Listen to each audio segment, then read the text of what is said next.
Calon besan. Malam menjelang, keluarga Karenja sudah tiba di kediaman Dirgantara. Tepat sebelum makan malam, mereka tercengang dengan rasa yang tidak percaya jika calon menantunya akan memiliki rumah sebesar ini. Keluarga Hartono disambut dengan istimewa oleh seluruh anggota keluarga Dirgantara. Mereka disambut bak anggota kerajaan yang datang berkunjung. Ibu dengan mata yang berkaca-kaca menatap ke arah Ipana dan langsung memeluk gadis cantik itu. "Syukurlah kamu selamat, nak," ucap ibu. "Iya bu, jangan khawatir lagi ya," ucap Ipana membalas pelukan calon mertuanya. "Iya nak," ucap ibu merenggangkan pelukannya. "Kita masuk yuk. Kenalkan dulu keluarga Nana bu. Itu ayah, bunda, abang, kakak dan anak-anak," ucap Ipana tersenyum. Mereka saling berkenalan satu sama lain dan segera masuk untuk makan malam bersama.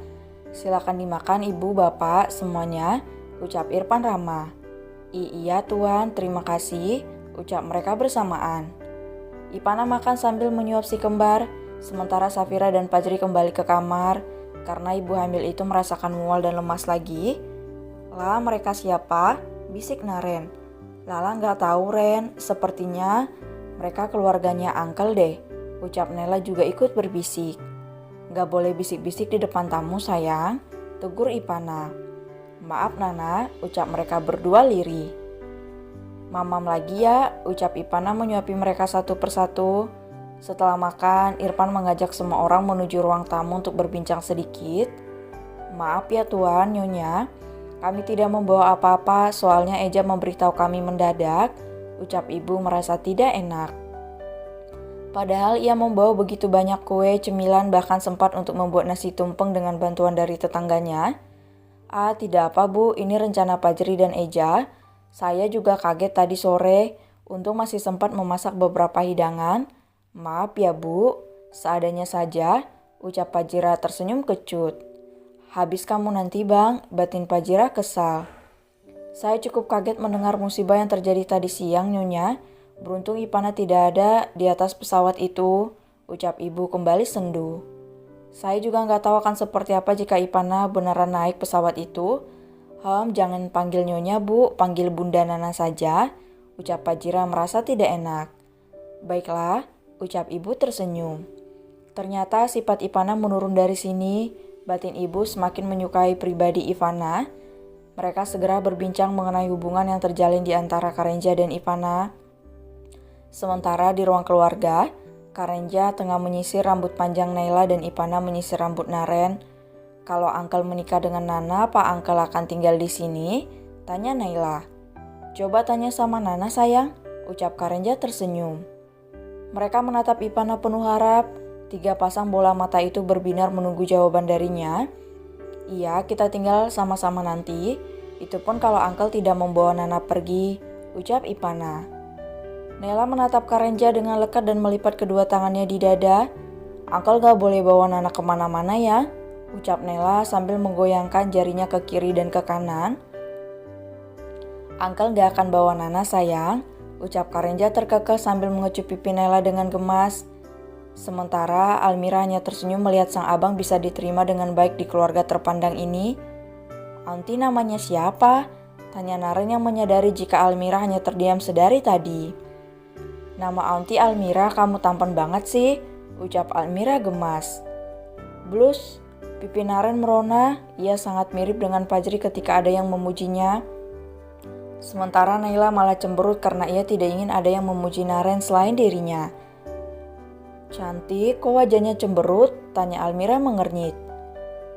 "Aunty gak boleh puji-puji Naren sembarangan, nanti Lala marah," ucap Naila mendengus kesal. "Lala juga cantik kok, tampan dan cantik bukankah Nana dan Uncle juga tampan dan cantik?" tanya Almira yang bisa mengambil hati anak-anak. Iya, makanya Lala suka sama Uncle. Kalau Uncle jelek Lala gak mau, tapi kalau baik mungkin masih bisa dipertimbangkan," ucap Nela tersenyum menatap Karenja. Paling bisa ya," ucap Karenja menggelitik perut Naila dan Naren bergantian.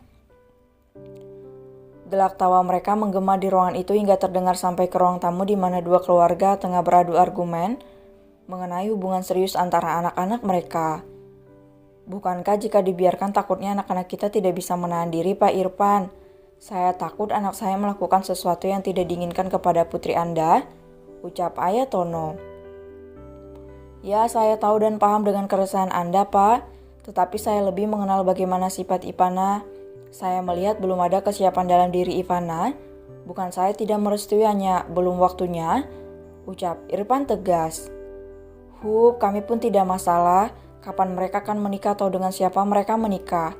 Tetapi saya hanya takut jika Eja menodai Ivana karena ia terlihat begitu menginginkan putri Anda. Besar harapan saya agar Anda bisa memberi izin untuk mereka menikah, ucap Ayah Tono yang tak kalah tegas. Irfan termenung membenarkan perkataan Hartono. Itu adalah hal yang paling ia takutkan, melihat kontak fisik yang semakin dekat terjadi antara Ivana dan Karenja. Ia menatap Fajira lekat, meminta jawaban. Bidadari cantik itu tersenyum dan mengangguk. Mereka merasakan ketakutan yang sama, walaupun mereka percaya Ivana dan Karenja tidak akan berbuat hal seperti itu. Baiklah, mungkin minggu depan ibu dan bapak bisa datang lagi ke sini untuk melamar putri saya, ucap Irfan tersenyum. Syukurlah kami hanya memikirkan hal itu, Tuan. Mengingat Eja adalah pria dewasa, saya sangat takut dengan hal ini, ucap ibu menghela napasnya lega. Semoga mereka memang berjodoh. Saya menyukai sifat Eja yang bisa menempatkan sikapnya dalam situasi yang berbeda, menghargai perempuan, dan yang pasti terlihat ketulusan yang memancar dari matanya, ucap Fajira tersenyum. Syukurlah Bunda Nana, walaupun kami selalu adu mulut, Eja anak yang tidak pernah ingin menang dari saya.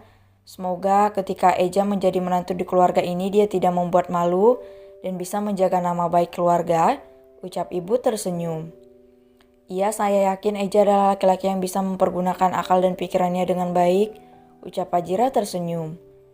Terima kasih karena anak saya bisa diterima dengan baik di keluarga ini. Sungguh kami hanya keluarga kecil yang merasa tidak pantas untuk bersanding dengan keluarga Anda, ucap ibu menangis. Jangan seperti itu, Bu. Saya juga bukan orang kaya, hanya takdir yang bisa membuat hidup saya seperti ini, ucap Fajira memandang Irfan penuh cinta. Jika anak saya melakukan kesalahan, jangan marahi dia, Bu. Pulangkan saja kepada saya. Eja memiliki hati yang begitu lembut dan mudah menangis jika dibentak, ucap ibu menangis sesegukan. Ayah Hartono hanya bisa menepuk jidatnya melihat kelakuan sangat istri. Ia merasa tidak enak kepada keluarga Ivana karena hal ini. Bunda dan ayah Ivana bisa lihat dari mana sifatnya Eja datang, harap dimaklumi, ucap Ayah Tono yang tidak sanggup lagi menahan malu.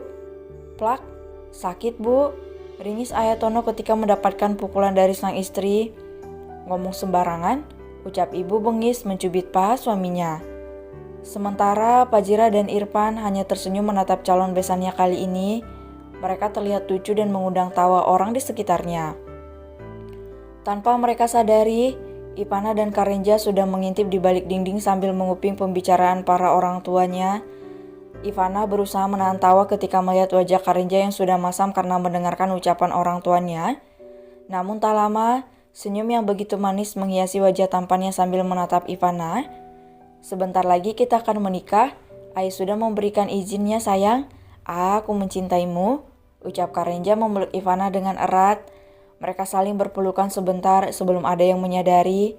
Setelah itu, Ivana segera mengajak Karenja kembali ke ruangan keluarga untuk bermain bersama bocil kembar.